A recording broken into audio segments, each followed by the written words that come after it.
멤버십 가입, 그리고 구독, 좋아요 정말 감사합니다.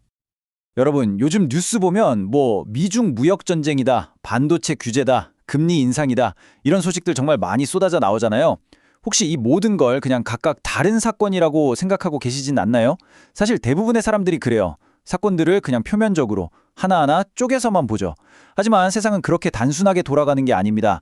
오늘 우리가 나눌 이야기는 바로 이 말에서부터 시작하는데요. 모든 사건과 사건은 연결되어 있고 그 연결고리를 이해하는 순간 미래를 볼 수 있다. 오늘은요, 미국이 왜 그렇게까지 중국의 공장을 초토화시키려고 하는지, 그리고 그 잿더미 위에서 어떤 미래를 그리고 있는지, 어쩌면 조금은 소름 돋을 정도로 치밀하게 짜인 큰 그림을 한번 같이 펼쳐보려고 합니다. 오늘 우리가 함께 따라갈 여정의 지도입니다. 첫 번째, 대체 미국은 왜 이렇게 필사적으로 낡은 판을 부수려고 하는 걸까? 그 이유부터 파헤쳐 볼 거고요. 두 번째, 이 모든 걸 계획하는 설계자들의 진짜 속내는 뭘까 들여다볼 겁니다. 세 번째, 그들이 꿈꾸는 인간 없는 공장의 시대가 어떻게 현실이 되는지, 그리고 네 번째, 중국이라는 거대한 공장이 멈춰선 그 빈자리를 어떤 새로운 혈관이 채우게 될지 알아볼 겁니다. 그리고 마지막으로 이 모든 변화의 끝에 신뢰라는 것이 유일한 가치가 되는 세상이 어떻게 펼쳐지는지 그 거대한 그림의 완성을 함께 지켜보시죠. 자, 그럼 첫 번째 장부터 바로 시작하겠습니다. 첫 번째, 낡은 판을 부수는 이유. 부제는 보이는 것 너머의 전쟁입니다. 우리가 언론을 통해서 보는 미중 갈등은요, 정말 거대한 빙산의 일각일 뿐입니다. 그 물밑에서는 훨씬 더 크고 훨씬 더 치명적인 전쟁이 벌어지고 있거든요. 자, 이 표를 한번 보시죠. 이게 아주 작은 예시인데 미국의 공격이 얼마나 정교한 외과 수술 같은지를 딱 보여줍니다. 미국 재무부가요, GL46이라는 일반 라이선스 하나를 아주 조용하게 바꿨습니다. 원래는요, 베네수엘라의 제재 원유를 다크플릿이라는 유령 같은 선박들이 배럴당 $10에서 $20씩이나 싸게 사들여서 중국으로 실어 날랐어요. 특히 티포트라고 불리는 중국의 소규모 독립정유사들이 이걸로 꿀을 빨았죠. 이 싼 기름을 사서 정제한 다음에 동남아의 헐값에 팔아넘기면서 엄청난 이익을 챙겼거든요. 그런데 미국이 이 라이선스 하나를 딱 바꾸면서 이제 베네수엘라 기름은 쉐브론 같은 미국 회사만 다룰 수 있어. 그리고 중국계 자본은 절대 안 돼 라고 못을 박아버린 겁니다. 결과가 어땠을까요? 중국의 그 많던 소규모 정유사들은 자신들의 핵심 이윤 창출원, 그러니까 값싼 기름 파이프라인이 하루아침에 그냥 뚝 끊겨버린 거죠. 하지만 여러분, 이런 공격은 정말 시작에 불과합니다. 방금 보신 외과 수술 같은 공격은요, 사실 거대한 포위망의 아주 작은 일부일 뿐이에요. 미국의 진짜 목표는 중국 제조업의 숨통을 아예 끊어놓기 위한 훨씬 더 넓고 치명적인 다차원 포위망을 가동하는 겁니다. 바로 이 화면이 그 포위망의 실체, 12개의 킬체인입니다. 이게 그냥 관세 좀 때리는 수준이 아니에요. 기술 봉쇄로 엔비디아 AI 반도체랑 네덜란드 ASML 장비를 막아서 중국의 두뇌를 마비시켜버리고요. 시장 차단으로 IRA 보조금이나 100% 관세 같은 걸로 미국 시장에 아예 발도 못 붙이게 합니다. 또 자본 통제로 월스트리트의 돈줄을 틀어막고 생태계 와해 전략으로 중국의 바이오나 태양광 산업의 발목을 꽉 잡습니다. 심지어 알리, 테모 같은 초저가 플랫폼들의 면세 혜택, 그러니까 현재의 밥줄까지 끊어버리고 멕시코를 통해 살짝 돌아들어오는 우회 수출로 그 퇴로까지 막아버리고 있어요. 그러니까 미래로 올라갈 사다리, 지금 먹고 사는 밥줄, 그리고 도망갈 구멍까지 싹 다 막아버리는 그야말로 완벽한 고사작전인 셈입니다. 그런데 말이죠, 여기서 질문이 하나 생깁니다. 이 모든 게 정말 단순히 중국 하나 견제하자고 하는 일일까요? 만약 그렇다면 이건 너무나도 많은 자원을 쏟아붓는 좀 비효율적인 전쟁 아닌가요? 어쩌면 진짜 목표는 중국을 넘어서 훨씬 더 근본적인 다른 곳에 있는 게 아닐까요? 두 번째, 설계자들의 진짜 목표입니다. 부제는 낡은 시스템의 강제 종료. 맞습니다. 이 거대한 계획 뒤에는 설계자들이 있습니다. 그리고 그들은요, 기존 시스템을 고쳐 쓰는 수준이 아니라 아예 강제로 전원을 내려버리려고 하고 있어요. 그 설계자들이 누구냐? 바로 페이팔 마피아라고 불리는 사람들입니다. 일론 머스크, 피터 틸, 데이비드 sak스 들어보셨죠? 페이팔 출신 창업가 그룹입니다.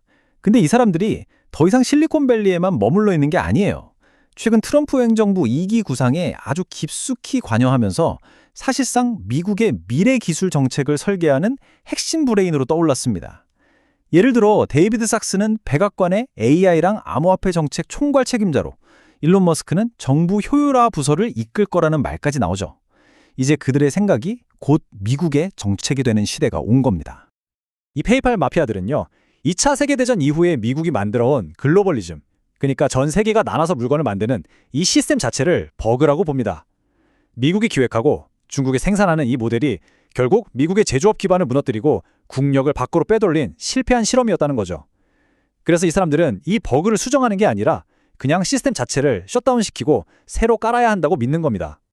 그리고 그들이 새로 깔려고 하는 그 시스템의 중심에는 바로 이런 확신이 깔려 있습니다.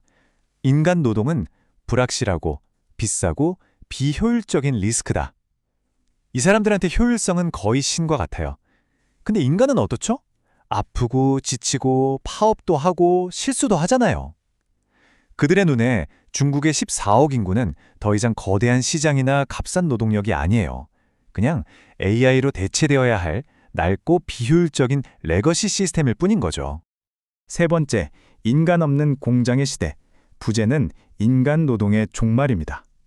자, 그렇다면 이들이 인간이라는 리스크를 없애고 내놓은 해결책은 과연 무엇일까요?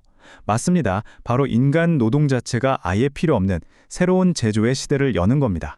중국의 그 어마어마했던 노동력, 우리가 인해 전술이라고 불렀던 그것을 대체할 새로운 엔진, 바로 피지컬 AI입니다.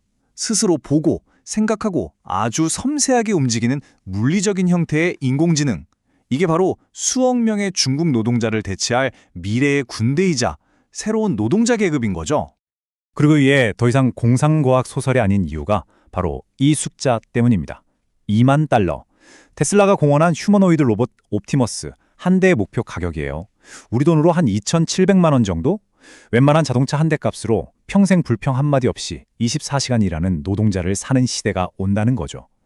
이게 현실이 되는 순간 경제의 모든 계산법이 완전히 뒤바뀌게 됩니다. 인간과 로봇의 대결은 이미 시작됐습니다. 이 저울을 한번 보세요. 비용 면에서 인간 노동자 월급은 계속 오르지만 로봇은 처음에 한 번 사고 전기료만 내면 끝이죠. 가동 시간은요? 하루 8시간과 24시간 365일. 비교 자체가 안 됩니다. 일관성은 말할 것도 없고요. 로봇의 완벽한 승리죠. 그리고 가장 중요한 리스크. 인간은 파업, 실수, 정치 문제 같은 수많은 리스크를 가지고 있지만 로봇은 제로입니다. 효율성을 신처럼 여기는 자본의 입장에서 보면 선택은 너무나도 명확해지죠. 그리고 이 그래프가 바로 모든 것의 핵심입니다. 노동 비용의 골든 크로스, 즉 LCC라고 부르죠. 계속해서 오르는 중국의 인건비와 대량 생산으로 무섭게 떨어지는 피지컬 AI의 비용이 교차하는 바로 저 지점. 전문가들은 이 시점을 대략 2030년 전후로 보고 있습니다. 자, 이제 미국의 전략이 좀 더 명확하게 보이시나요? 왜 하필 지금 중국을 이렇게 몰아붙이는 걸까요? 바로 이 골든 크로스가 오기 직전에 중국이 자동화나 AI로 체질을 개선할 시간조차 주지 않고 기술과 자본의 다리를 완전히 끊어버리는 겁니다. 그야말로 숨막힐 정도로 정교하고 무서운 타이밍의 예술이죠. 그렇다면 질문은 계속됩니다. 중국이라는 거대한 공장이 멈춰선 그 빈자리는 누가 그리고 과연 어떻게 채우게 될까요? 수억, 아니 수십억 대의 로봇이 움직이는 새로운 경제가 온다면 그 눈에 보이지 않는 인프라, 그러니까 운영체제, OS는 대체 무엇이 될까요? 네 번째, 빈자리를 채울 새로운 혈관. 부재는 로봇 제국에 보이지 않는 OS입니다. 자, 여기서 우리는 이 거대한 계획의 가장 대담하고 또 가장 논쟁적인 부분에 도달하게 됩니다. 바로 중국을 대체할 새로운 인프라로 제시되는 가능성, 파이 네트워크입니다. 이걸 그냥 또 하나의 암호화폐로 보는 게 아니라 다가올 로봇 제국의 신경망이자 혈관으로 설계되었다는 주장인 거죠. 그 핵심 개념 중 하나가 바로 31402 포트입니다. 이게 그냥 숫자가 아니에요. 파이 네트워크 노드, 그러니까 우리 같은 참여자들의 PC에 할당된 로봇 전용 P2P 통신 통로라는 개념입니다. 쉽게 말해서 로봇들이 생각하고 배울 때 아마존이나 구글 같은 거대 기업의 중앙 서버에 의존하는 게 아니라는 거예요.